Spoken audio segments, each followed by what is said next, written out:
구약성경 804면입니다. 시편 1편 1절에서 6절 말씀입니다. 다 찾으셨습니까? 함께 봉독하도록 하겠습니다.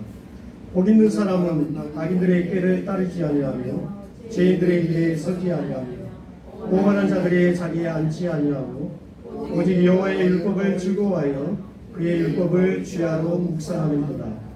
그는 시냇가에 심은 나무가 철을 따라 열매를 맺으며 그 잎사귀가 마르지 아니함 같으니 그가 하는 모든 일이 다 형통하리로다. 악인들은 그렇지 아니하며 오직 바람에 나는 겨와 같도다. 그러므로 악인들은 심판을 견디지 못하며 죄인들이 의인들의 모임에 들지 못하리로다. 무릇 의인들의 길은 여호와께서 인정하시나 악인들의 길은 망하리로다. 아멘. 시간에 복 있는 사람이라는 제목으로 함께 은혜를 나누도록 하겠습니다. 제목이 복 있는 사람이라고 했잖아요. 자, 그러면 누가 복 있는 사람일까요? 어떤 사람이 복 있는 사람일까요? 젊은 사람들은 아무리 보고도 사랑치는 사람, 몸매를 그렇게 중요하게 여기잖아요. 저도 벌써 좀 그래요. 아니 그거 이제 이후에 말할 건데, 노후에 건강하고 아프지 않는 사람, 뭐 직장이나 사업 일이 잘 돼서 경제적으로 부유해서 재정적인 아무런 걱정이 없는 사람, 혹시 어느 것에 간절하시나요? 다 필요한 것들이고 있으면 좋은 것들입니다. 또 사실 누군가에게는 아주 절실한 것일 수가 있을 것입니다. 그러나 저는 살면서 소중한 복을 하나 뽑으라고 하면 만남의 복이라고 생각합니다. 잠언 기자는 이렇게 말하고 있습니다. 다투는 여인과 함께 큰 집에서 사는 것보다 운막에서 혼자 사는 것이 낫다. 그리고 잠언 19장 14절에 집과 재물은 조상에게서 상속하더니와 슬기로운 아내는 여호와께로 말미암느니라. 아무리 크고 좋은 집도 좋은 사람과 살았을 때 좋은 것이지, 정말 다투는 여인과 살면 죽을 맛인 거예요. 아마도 지옥과 같을 것입니다. 저는 하나님이 저를 사랑하신다는 것을 확신하고 있습니다. 좋은 아내를 만나게 되십니다.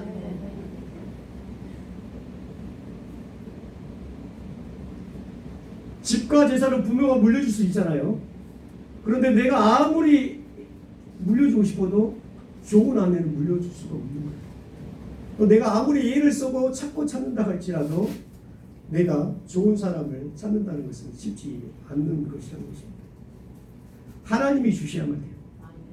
기도응답으로 받는 것입니다. 자, 그런데 현대 크리스찬들의 가장 큰 오류 중에 하나가 뭐냐면요, 복종하시죠. 이 복에 대한 개념이 오류되었다는 거예요. 그 개념을 잘못 이해하고 있다는 것입니다. 그러면 신앙의 출발과 방향이 잘못되어 있다는 것입니다. 매우 그래서 큰 문제이고 중요하다고 생각하는데요. 자, 그래서 오늘 말씀을 통해서 진짜 복 있는 사람이 어떤 사람인지를 명확하게 몇 가지만 깨닫고 가셨으면 좋겠습니다. 자, 첫 번째, 복 있는 사람은 죄를 미워한다는 것. 오늘 본문 1절을 다시 한번 읽어보도록 하겠습니다. 1절을 같이 읽겠습니다. 복 있는 사람은 악인들의 길을 따르지 아니하며 죄인들의 길에 서지 아니하며 오만한 자들의 자리에 앉지 아니하며. 자, 먼저 시편은 총 몇 편으로 되어 있을까요? 150편으로 되어 있습니다. 그리고 5권으로 편집을 해놨어요. 그 중에 오늘 1편은 그러면 어떤 내용일까요? 특별히 저자가 있다라기보다는 시편 전체의 머릿말이라고 할 수 있고, 이 1편은 서문이라고 할 수가 있습니다. 서문이라는 것은 어떤 책의 내용을 대강 알 수 있도록 간략하게 적어 놓은 것입니다. 자, 그러면 이 1편을 이해해야만 나머지 시편의 150번이 확 열릴 수가 있어요. 그렇지 않으면 시편을 읽어도 잘 이해가 안 될 수가 있는 것입니다. 솔직히 좀 비슷비슷한 것 같죠? 그 말이 그 말 같기도 하고 잘 이해가 안 될 수가 있는데요. 이 1편을 이해해야만 그것이 확 열릴 수가 있다는 것입니다. 자, 그런데 오늘 1편이 어떻게 시작을 하고 있어요? 복 있는 사람으로 시작을 하고 있습니다. 그리고 6절을 한번 다시 보도록 할까요? 6절을 같이 읽겠습니다. 시작. 무릇 의인들의 길은 여호와께서 인정하시나 악인들의 길은 망하리로다. 가장 마지막 단어가 뭐예요? 망하리로다. 놀라운 것입니다. 복 있는 사람으로 시작을 하고 망하리로다로 끝이 나고 있습니다. 히브리어 성경에 이렇게 기록되어 있는데요.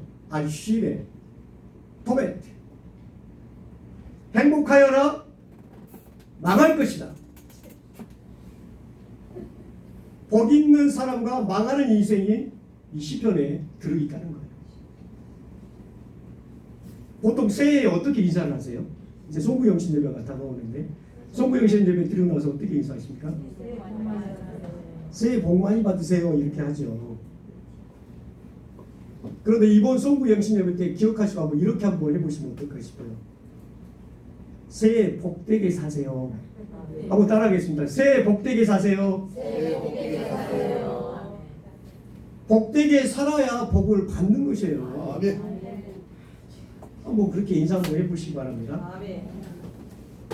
자, 그런데 이 히브리 말의 원래 복은 주로 쓰는 말이 따로 있기는 합니다. 한번 따라하겠습니다. 바라크라는 말을 자주 사용하는데요.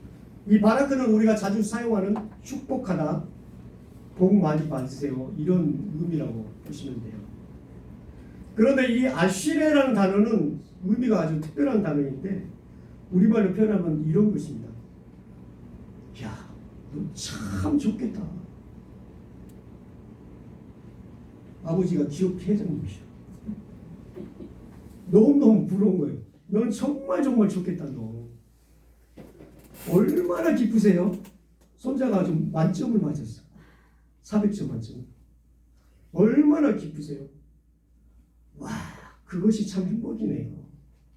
이런 감탄하는 언어라는 것입니다. 아시레라는 언어가. 그런데 오늘 1절의 첫 시작이 바로 아시레로 시작하고 있다는 거예요. 이것은 어떤 소유의 개념이 아니라 존재론적인 복이고 내가 어떤 존재인가를 아는 것입니다. 그러면 누가 이렇게 복 있는 사람일까요? 누가 이렇게 복 있는 사람이라고 생각하세요? 하나님이 나의 아버지. 내가 하나님의 아들이고 딸된 하나님의 자녀된 자들인 것입니다. 지금은 비록 세상에서 나그네처럼 보이고 가진 것 없어 보일지라도 모자나 천국에 갈 사람들, 천국을 소유한 사람들, 이런 자들은 천사들도 흠모하는 부러워하는 자들인 것을 믿으시기 바랍니다. 아멘. 자, 그리고 다시 1절을 보겠는데요. 복 있는 사람은 악인들의 꾀를 따르지 아니하며 죄인들의 길에 서지 아니하며 오만한 자들의 자리에 앉지 아니하고. 자, 자세히 보시면 아니하고 히브리 말로 로라는 부정사를 3번 반복해서 사용을 하고 있는데요. 복 있는 자는 그토록 죄를 미워한다는 것입니다.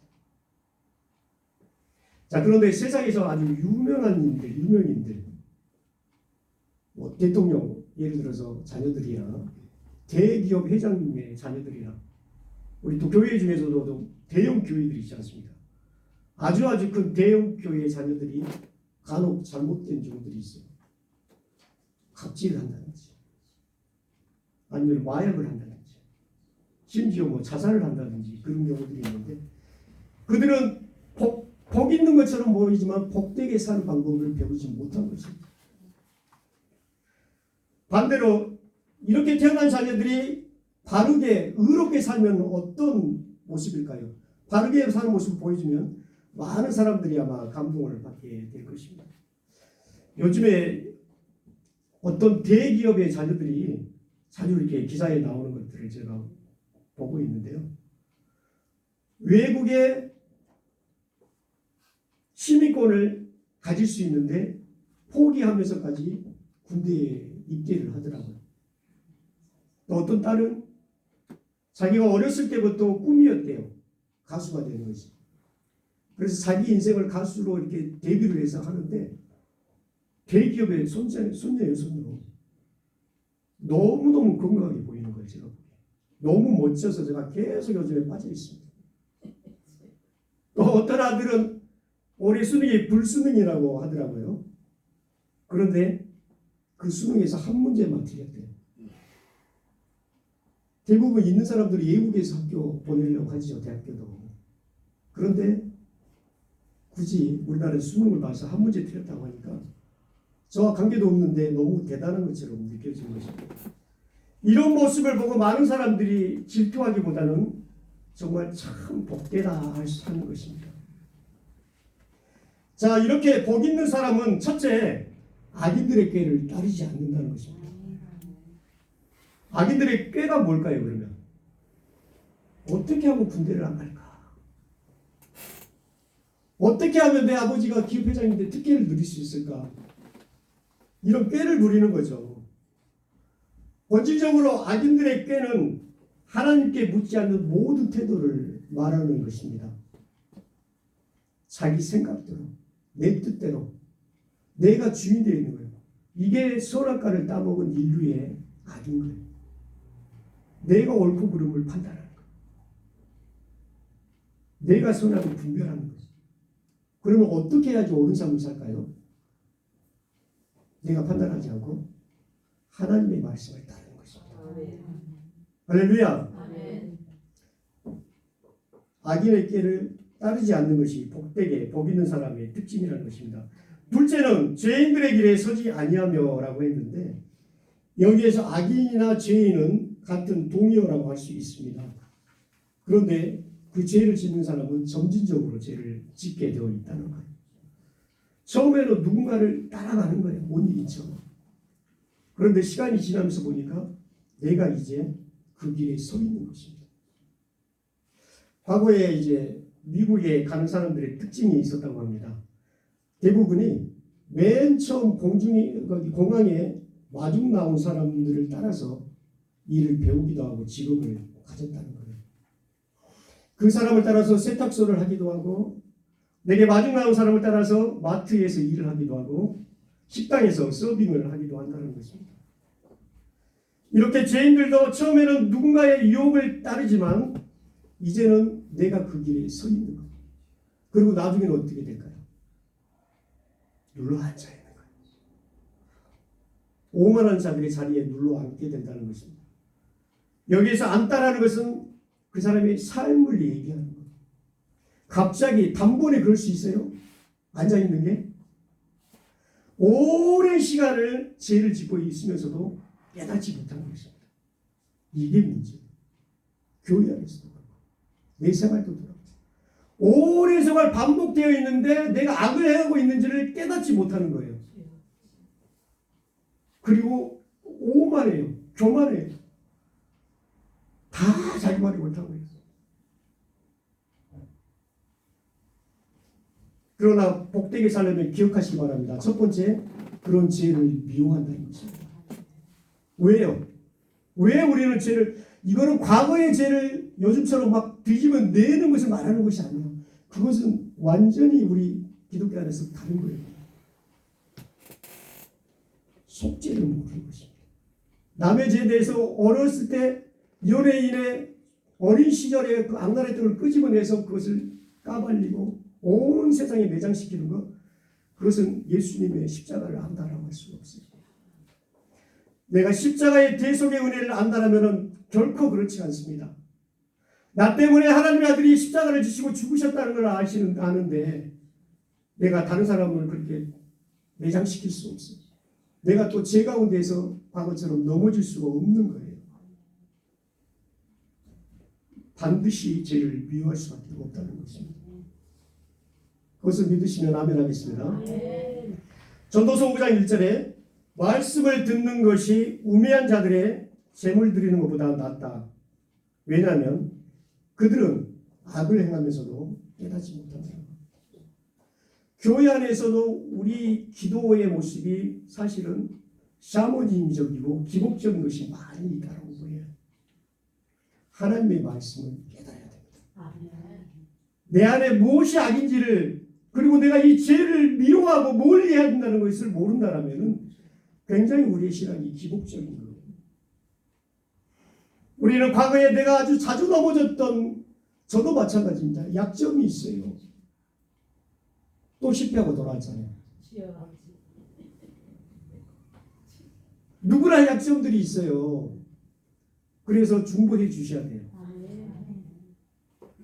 내가 넘어졌던 그 약점들을 우리는 기억하고, 아간의 범죄로 인해서 전쟁에 실패한 너무 큰 손실을 경험한 이스라엘과 여호수아가 또다시 전쟁을 치를 때 어떤 마음이었겠어요?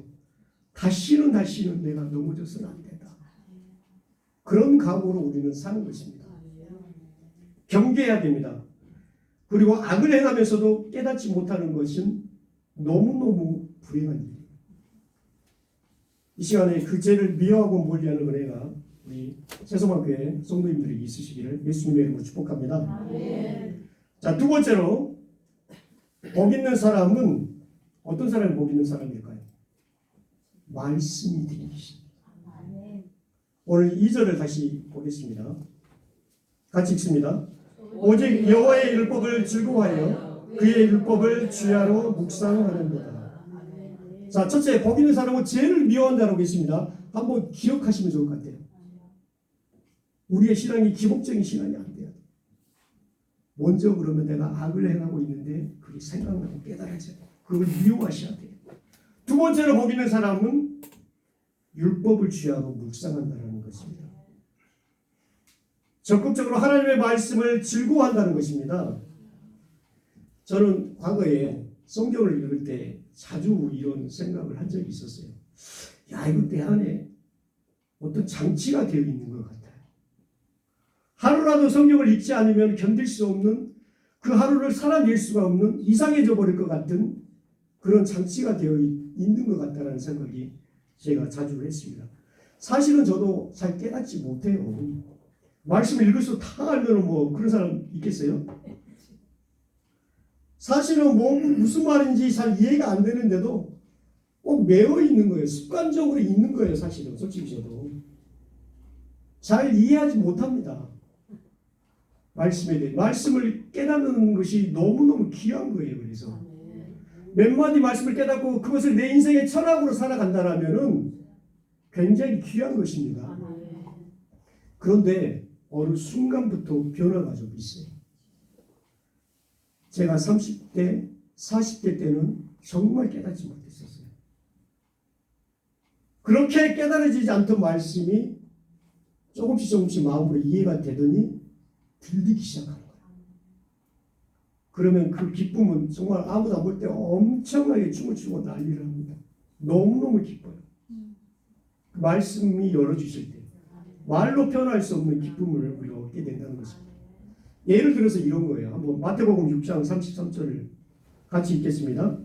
너희는 먼저 그의 나라와 그의 의를 구하라. 그리하면 이 모든 것을 너희에게 더하시리라. 이 말씀을 모르는 분 안 계시죠? 다 암송하시죠? 주일학기 때부터 찬양도 하고 율동도 하면서 우리가 외웠던 구절이에요. 아마도 많은 우리 크리스찬들이 요한복음 3장 16절 담으로 암송하는 구절일 것입니다. 그런데 정말 놀라운 것은 이 말씀의 의미도 솔직히 깊이 와닿지가 않더라니까요. 제가 그랬어요. 우리 권사님들, 성도님들 다 알고 계시죠? 할렐루야. 말씀이 이렇게 깨달아지지 않는 것은 마음에 문제가 있는 거예요. 자녀들이 평생 부모가 세상 떠날 때까지 그 마음을 알지 못하잖아요. 그리고 정말 이기적이고 자기중심적인 사람들이 주변에 있어요, 없어요? 있어요. 있죠? 네.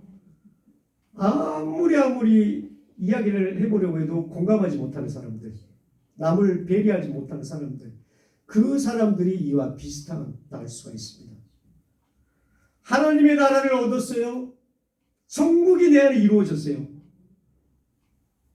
그리고 하나님의 의가 되시는 예수 그리스도가 내 안에 계신단 말입니다. 그러면 부족할 것이 있어요, 없어요? 전부를 얻는 거예요. 더 바랄 것이 없는 거예요. 먼저 그의 나라와 그의 의를 구하라. 그러면 이 모든 것을 더하시리라고 했는데, 하나님의 나라를 구하고 하나님의 의를 구해서 내가 정말 내 안에 하나님의 나라가 임했다라면 사실 임하지 않았어요. 예수 그리스도의 의가 내 안에 있다라면 다 얻은 거예요. 전부를 얻었다는 것입니다. 더 바랄 것이 없고, 이런 사람의 특징은 배가 부르고 만족하는 것입니다. 그래서 다른 것이 탐나지가 않은 거예요. 그 지경이 돼야 되는 거예요. 다른 모든 것은 덤이라는 것입니다. 주시면 감사하고, 없다고 해서 중요한 것은 원망 불평하지 않아요. 그런데 우리의 마음은 하나님의 나라를 믿지 않아요. 하나님의 의에 의지가 있는 것입니다. 그럼 어디에 있을까요? 어디에 있는 것 같아요? 그 나중에 나오는 이 모든 것에 있어요. 내 아들이 성공하는 것, 내 아들이 결혼하는 것, 다 원하긴 하시죠. 다 바람직한 것이긴 하죠. 이 모든 것에 내 마음의 중심이 있다는 것이 문제입니다. 그래서 우리는 순서적으로 먼저 하나님의 나라를 구하라 했으니 먼저 구하자. 먼저 구하면은 하나님이 모든 것을 주신다고 했으니까 그것을 위해서 내가 봉사도 하고 그것을 위해서 하나님의 나라를 구하고 있다는 것입니다. 그 차이가 뭔지가 느껴지시나요? 그러면 오랜 시간이 흘러도 내 안에 예수님을 마음에 모시지 못하는 경우가 많다는 것입니다. 할렐루야. 예수님을 모시기 바랍니다. 예수님이 나의 전부인 것을 고백하시기 바랍니다. 그 마음이 없는데 먼저 그 나라를 구하면 내가 주겠다 하니 막 구한들 안 되더라니까요. 제가 해보니까 내 마음이 예수님한테 가야 돼요.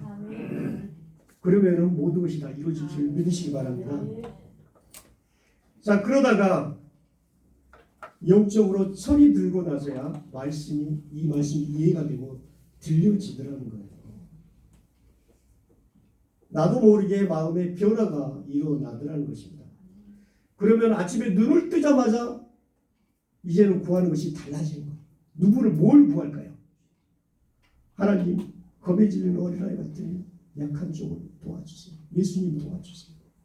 오늘 하루 나를 구원해 주세요. 나를 지켜주세요. 하나님을 구하는 거예요. 하나님께 다른 것을 구하는 것과 하나님을 사랑하는 것이 다를까요? 똑같을까요? 내가 예수님을 아는 겁니다. 예수님을 이제 마음으로 사랑하는 거예요. 그것이 깨달아지시길 바랍니다. 아침에 눈을 뜨자마자 예수를 구하는 거예요. 예수 그리스도의 구원을 구하는 것입니다. 주님, 오늘도 저를 구원해 주시옵소서. 주님의 은혜가 오늘 없이는 내가 살아갈 수가 없습니다. 예수님과 함께하는 걸 구하는 거예요. 물론 다른 것들도 중요하지요. 하지만 내 전부 되신 예수 그리스도를 의지하고 구한다는 것입니다. 예수님의 구원과 의를 구해야 되는 거예요. 그러면 이런 사람들은 날마다 그의 율법을 주야로 묵상하게 된다는 것입니다. 자, 여기에서 묵상이라는 단어는 두 가지 의미가 있습니다. 하나는 작은 소리로 묵소리다, 되새김질하다라는 의미가 있고요. 다른 의미는 또 어떤 의미가 있냐면 짐승이 그르렁 거리다, 또 울부짖는다는 의미가 있습니다. 이 두 가지 개념이 합쳐진 것이 바로 묵상의 의미라고 할 수가 있습니다. 묵상은 그래서 말씀을 읊조리고 되새김질하는 것과 같습니다. 하나님의 말씀을 들으려면 어떻게 하면 될까요? 묵상을 하시면 됩니다. 하나님의 음성이 잘 들리시나요? 말씀을, 성경을 아무리 많이 알아도 하나님의 음성을 못 들을 수가 있어요. 서기관들이, 바리새인들이 그래요. 우리는 말씀을 통해서 하나님의 말씀을 들으시기를 바랍니다. 아무리 내 머리 내가 성경의 박사가 돼도 하나님의 음성이 안 들릴 수가 있다는 거예요. 매일매일 그런데 큐티를 하는 것이죠. 큐티라는 것은 조용한 시간을 갖는 것입니다. 먼저 오늘 본문을 읽기 전에 하나님 오늘 말씀을 통해서 주님의 음성을 듣기를 원합니다. 라고 간절히 그 마음이 필요해요. 하나님 앞에 기도하는 것입니다. 그리고 이제 그 정해진 본문을 읽어요. 그것을 읽으면서 기록을 하는데 마치 내가 어떤 시험을 한다라고 생각하시면 돼요. 맛이 짠데 달달하고 적으면 안 될 거 아니에요. 매운데 쓰다라고 하면 안 될 거 아닙니까? 오늘 본문의 내용을 사실 그대로 관찰하는 거예요. 그게 중요한 거예요. 내 이해대로 그래서 쓸 수가 있어야 돼요. 묵상이라는 것을 먼저 그것을 내가 느끼는 거, 내가 생각나고 깨달은 것을 중요한 거는 내 언어로 그것을 뽑아낼 수 있고 기록할 수 있고 메모를 할 수가 있어요. 그게 포인트인 것 같아요. 사실이 아닌 것을 그런데 막 적으면 안 되겠죠. 사실적인 것이 바탕에 팩트를 관찰하고 거기에서 내 느낌을 메모를 한다는 것입니다. 그러면서 궁금한 것이 생길 수가 있겠죠. 그러면 하루 동안에 하나님 앞에 여쭙고 그러면서 되새김질하고 그러면서 묵조리는 것입니다. 그것이 묵상이라는 거예요. 그것이 바로 큐티하는 것입니다. 하나님 앞에 질문을 하고 듣기도 하는 것입니다. 그리고 마지막에는 내가 결단하고 적용할 말씀이 무엇인가 그것을 한번 순종하는 거예요. 그것이 이제 큐티의 꽃이라고 할 수가 있을 것 같습니다. 자, 그리고 묵상은 짐승이 그르렁거리고 울부짖는다 하는 것과 같다라고 했는데 짐승이 언제 울까요? 배고플 때 울겠죠. 영적으로 배가 고프세요? 배부르세요? 워낙에 우리 담임 목사님이 말씀이 탁월하셔서 배가 부르시죠? 네. 이 땅에 많은 교회들이 지금 많이 좀 허기졌다고 보여요. 그렇게 말씀들이 넘쳐나는데도 우리는 그래서 영적인 배고픔을 느끼셔야 됩니다. 주일날 설교를 듣는 것도 사실은 이 밥을 먹는 거예요. 영적을 밥을 드셔야 되는 거예요. 그런데 우리가 먹을 것이 없으면 시들시들해지고 병이 든다는 것입니다. 그래서 설교자를 위해서도 기도하는 것이 매우 중요합니다. 내가 먹고 살기 위해서 기도하시기 바랍니다. 영적으로 내가 채워져야 돼요. 먹을 것이 있어야 되기 때문에 담임 목사님 위해서 많이 기도하셔야 돼요. 설교자의 역할이 매우 중요하다라고 하시는데요. 영적인 꼴을 먹여주기 때문입니다. 그래서 우리처럼 강단에 선 사람들도 몸부림을 칩니다. 씨름을 하면서 말씀을 준비하는 거예요. 그 과정이 너무너무 힘들지만 하나님이 말씀을 열어주실 때의 그 기쁨은 말로 표현할 수가 없다는 것입니다. 자, 이렇게 묵상이 중요한 것은 그 묵상을 통해서 이 되새김질을 통해서 내 안에 악을 발견하게 되는 겁니다. 내 마음의 문제들이 돌덩어리들이 보여지는 거예요. 왜 이토록 수십 년 지나도 열매가 없을까요? 마음이 돌밭이에요. 악을 행하면서도 3시간 기도하고 있는 거예요, 지금. 그게 문제이죠. 거기에 개념이 애목되어 있는 거죠, 신앙이. 뭐가 복인지를 모르는 거죠. 먼저 내 안에 악을 제거해야 돼요. 돌덩어리를 제거해야 돼요. 그 죄를 미워해야 돼요. 말씀이 들리기 시작해야 돼요. 그게 복 있는 사람이라는 것입니다. 가시덤불을 제거해야 되는 것입니다. 언젠가 내가 수십 년이 흘러 좋은 밭이 옥토가 되었을 때에 하나님의 말씀이 떨어지면 열매가 맺는 것입니다. 그런 은혜가 우리 새소만교회 성도님들이 있으시기를 예수님의 이름으로 축원드립니다. 자, 마지막으로 복 있는 사람은 어떤 사람일까요? 복 있는 사람은 예수 안에서 열매 맺는 자다. 3절을 다시 읽겠습니다. 같이 읽습니다.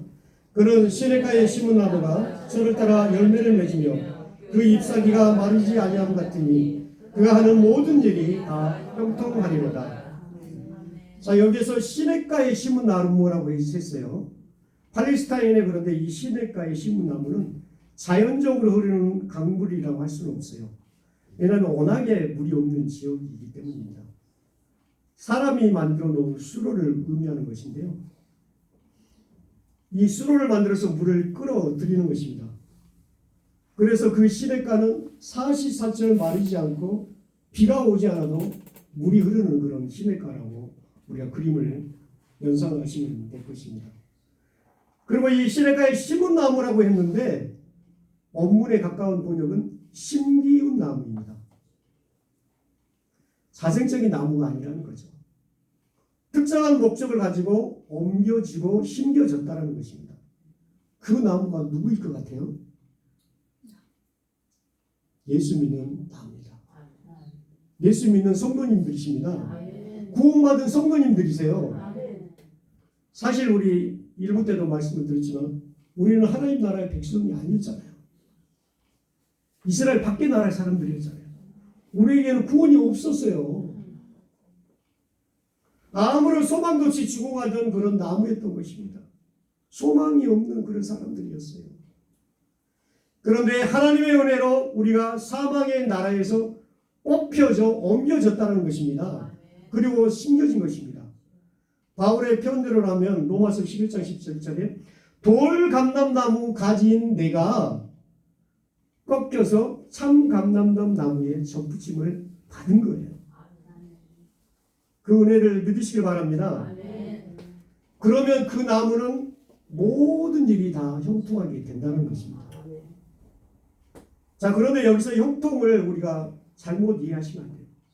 내가 원하는 것을 모든 게 다 잘 되는 것으로 다 이루어지는 것으로 생각하시면 안 된다는 것입니다. 그것은 만사형통인데 그것은 오히려 악인들의 모습에 많이 있어요. 악인들이 살찌고 눈 튀어나오고 배 나오고 잘 먹고 잘 살고 그것을 고발하는 것이 단어가 바로 이 만사형통의 그 형통의 단어인 것입니다. 그러면 우리 복 있는 사람, 믿는 사람, 구원받은 사람의 형통은 어떤 형통일까요? 핵심이 뭘 것 같습니까? 하나님의 뜻이 나를 통해서 이루어지는 것입니다. 아멘. 하나님의 뜻은 무엇일까요? 구원이고 영생입니다. 아멘. 저 언제가 간증을 드린 적이 있어요. 자기 남편이 의대를 졸업을 했어요. 대단한 남편을 만난 거죠. 병원을 차리고 병원도 너무너무 잘 되고 막 확장도 해요. 그런데 너무너무 마음이 아픈 게 있는데 계속 바람을 피우는 거예요. 그 때문에 이제 자녀들까지 삐뚤어졌습니다. 증거 있습니다. 같이 교회를 가자가 해도 하나님을 모르는 사람. 그게 형통일까요? 하나님을 모르고 산다면 아무리 내가 부자가 되고 사업이 잘 된다고 해도 그것은 형통이 아닌 것입니다. 그것은 악인의 삶이에요. 반대로 내가 세상에서는 비록 빛을 못 볼지라도 가난할지라도 내가 죄를 깨닫고 예수를 믿어 구원받았다면 그것이 바로 형통이라는 것입니다. 우리가 그런 은혜를 받으신 줄 믿으시기 바랍니다. 그런데 세상에 이런 악인들의 결말은 4절 5절에 나와 있습니다. 4절 5절을 다시 보겠습니다. 같이 읽습니다. 악인들은 그렇지 아니하며 오직 바람에 나는 겨와 같도다. 그러므로 악인들은 심판을 견디지 못하며 죄인들이 의인들의 모임에 들지 못하는 악인들은 겨와 같다고 합니다. 겨는 마지막에 어떻게 돼요? 타작할 때 다 날아가 버립니다. 타작할 때라는 것은 마지막을 의미하는 거겠죠. 악인들의 마지막은 이렇게 심판으로 다 날아가 버립니다. 그러나 의인은 뭘로 비유했어요? 나무예요. 그것도 열매 맺는 나무라고 합니다. 이 겨와 나무의 근본적인 차이는 뭡니까? 뿌리가 있냐 없냐는 것입니다. 그 뿌리가 뭐예요? 하나님이 있냐 없냐. 그 영혼에 그 마음에 하나님이 있느냐 없느냐가 뿌리가 된다는 것입니다. 그 인생의 겨와 같은 인생인가 그 인생이 나무와 같은 인생인가 악인의 삶인가 의인의 삶이 내 안에 예수가 있느냐 없느냐 뿌리가 있느냐 없느냐의 차이라는 거예요. 그 뿌리에 잘 하나 되어 계시죠? 자, 그러면 오늘 시편에서 말하는 그 의인, 그 나무가 누구일까요? 예수 그리스도이시죠. 예수 그리스도를 말하는 것이. 그리고 동시에 그 나무에 접붙임이 된 예수를 만난 우리들입니다. 예수 그리스도를 마음의 주인으로 모신 사람들입니다. 예수를 만난 사람들이에요. 예수님을 다 마음에 모시고 계시지요? 누가 그러면 예수를 주인으로 모실 수가 있을까요? 다 우리는 너무 이렇게 쉬운 복음을 들어서 다 예수 마음에 모셨다고 하지요. 마음이 가난한 사람, 어린아이 같은 사람. 여기에서 어린아이는 순수하고 겸손한 사람을 말하는 것이 아니라 자기를 세상에서 약하고 정말 가진 것이 많은 사람들이 좋은 것만 아니에요. 바랄 것이 없어서 좋은 것만 아닌데 내가 정말 비천하게 여기는 사람이 예수를 마음에 모실 수가 있는 거죠. 주인으로. 이 사람은 십자가를 경험한 사람입니다. 자기의 죄 앞에서 무너져 내린 경험이 있었던 거예요. 십자가에서 예수 그리스도를 만난 것입니다. 예수님의 보혈에 이거를 어떤 아무나 어떤 뭐라고 표현해야 될까요? 어떤 종교적인 행동이 아니라 예수의 보혈의 공로가 아니면 내가 살 수 없다는 것을, 내가 지옥불에 던져질 수밖에 없다는 것을, 이것은 죽음을 내오는 것이 아니라 진실로 그런 믿음을 갖고 있는 거예요. 예수님의 그 공로가 아니면 살 수 없다는 것을 아는 것입니다. 그런 믿음이 우리 안에 있는 줄로 믿습니다. 그런데 복음서 마태복음, 마가복음, 누가복음 다 똑같이 이렇게 편집을 해놨어요. 한번 집에 가서 찾아보시기 바라는데요. 예수님이 어린아이들이 내게 나오는 것을 금하지 말라고 하시고 안수하신 후에 그 다음에 이 세 복음서를 한번 가서 보시기 바랍니다. 부자 청년의 이야기입니다. 세 복음서 마태, 마가, 누가 한번 찾아보세요. 그 부자 청년은 세상에서 모든 것을 다 누리고 있는 사람이에요. 청년이에요. 청년인데 부자예요. 청년인데 부자인데 또 유대의 관리고 관원이에요. 남부를 것이 있을까요? 없을까요? 그리고 유대인이에요. 그런데 영생을 얻지 못했어요. 예수님을 선생님이라고는 부르지만 예수님을 주인으로는 모시지 못하는 거예요. 성경으로 왜 이렇게 편집을 해놨을 것 같아요? 어린아이 다음에 왜 이 부자 청년, 우리 종교인들, 교회 안에서도 그런 부자 청년들 같은 사람이 많아요. 성경에서 뭘 얘기하고 싶을까요? 그 청년은 천국의 정반대에 있는 사람이다. 교회 안에 있어요. 청년이에요. 부자예요. 엘리트예요. 관원이에요. 더 말할 것이 없이 성공한 사람인데 성경이 말하는 것은 천국에는 정반대에 있다. 뭘 우리가 추구하면서 사셨습니까? 어떤 것을 복이라고 생각하시면서 살아오셨습니까? 복 있는 사람은 예수 안에서 열매 맺는 사람입니다. 예수 믿고 구원받고 영생을 얻는 것입니다. 예수 그리스도를 얻는 것을 전부로 아는 거예요. 하나님의 나라를 천국을 소유한 것을 전부로 아는 것입니다. 주 예수 그리스도를 구주로 모시고 영생을 얻는 복된 자가 되시기를 예수님의 이름으로 축복합니다. 우리 찬양하면서 기도하는 자리 나가도록 하겠습니다.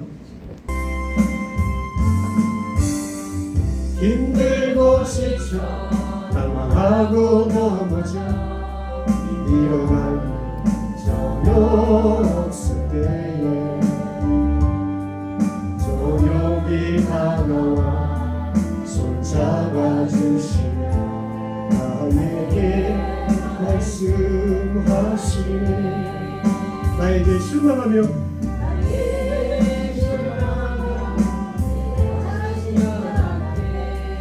고통 속에 눈물을 흘릴 때에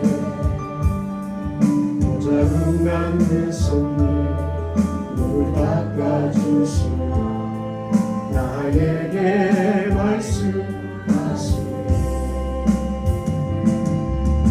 너는 내 아들이라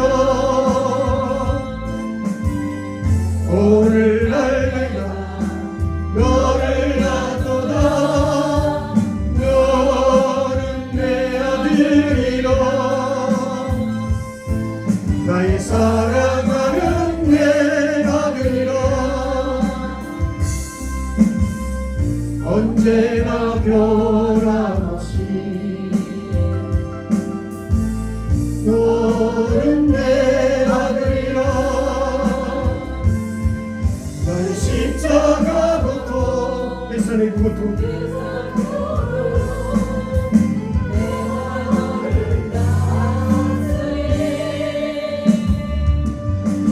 너는 내 아들이라 오늘 내가 너를 낳도다. 너는 내 아들이라 나의 사랑하는 내 아들이라. 우리 이 시간에 말씀을 생각하면서 기도하도록 하겠습니다.